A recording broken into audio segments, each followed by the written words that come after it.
There are many experts and investors that talk about how stocks has outperformed real estate over the long run. And therefore it becomes the most traditional place where investors will be placing their money. Although stocks is a really common place for investment, not many people know actually that real estate is also a great option for investment. It is not an apple to apples comparison between stocks and real estate returns. So today we'll talk about how investing in real estate could be a great option, and we'll tackle this in some details. Before we start, if you're new to this channel, my name is Austin. And here we talk about personal finance, investing, and lifestyle. If you enjoyed the content today, please remember to subscribe and like the video. Let's get started. First, let's take a look at the stock market. If you're looking at the S&P index from the 1957 to, let's say now, 2021, 2022, the annualized return adjusted for inflation is about 7%. This is actually a really great investment, of course, since essentially you'll be doubling your original investment every 10 years or so. And over the 30 years period, you will actually get a return of nearly 8 times your original investment.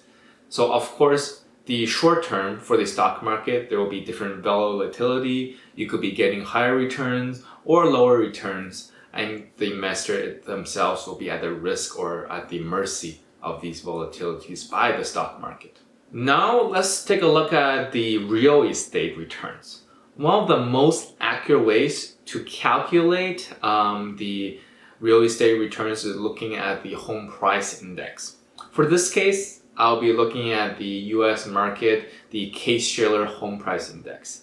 This index measures the house price inflation by looking at the repeated sales of the same single family houses.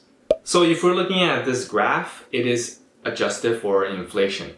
And if we're calculating the annualized returns, we get about 2.6% per year.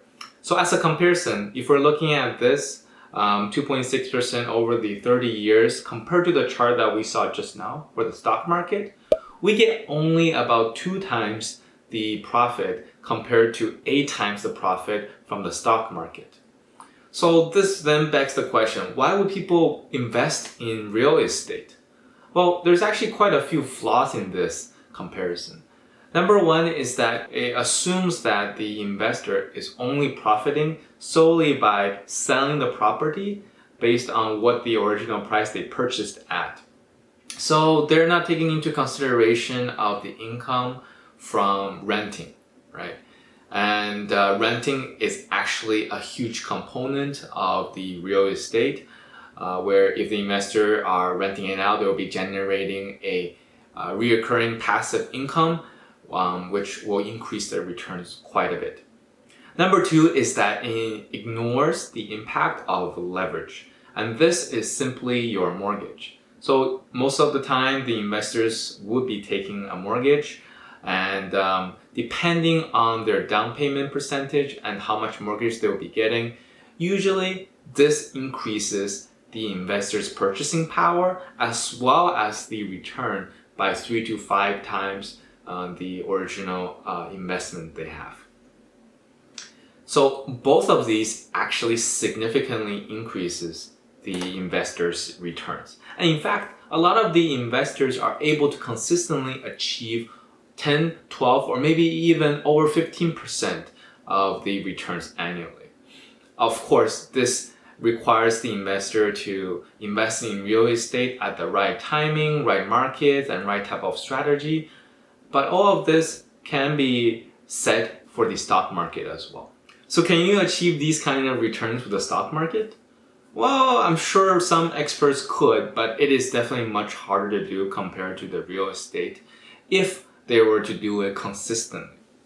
Both investments have their own merits and of course possesses very different risks. However, investing in real estate is a great way to hedge against inflation, and it contains many great tax advantages as well. Many people tend to believe that billionaires or millionaires have made their money through real estate alone. However, this is not true. They definitely have investment in different industries.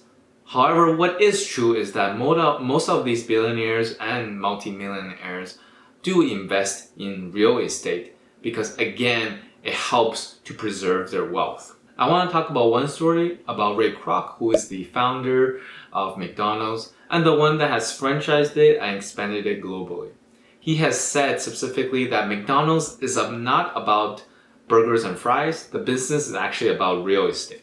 Even back in the 1960s or earlier than that, McDonald's will be leasing out their properties and renting it to their franchises. So actually they made most of their revenue through this method, and eventually they expanded to buying and reselling properties. So this is a great example how businesses and investors are using and investing in real estate. I hope this video has provided you some insight about why investing in real estate is a great idea. If you enjoyed the video, please consider liking and subscribing to the channel. Thank you. Until next time.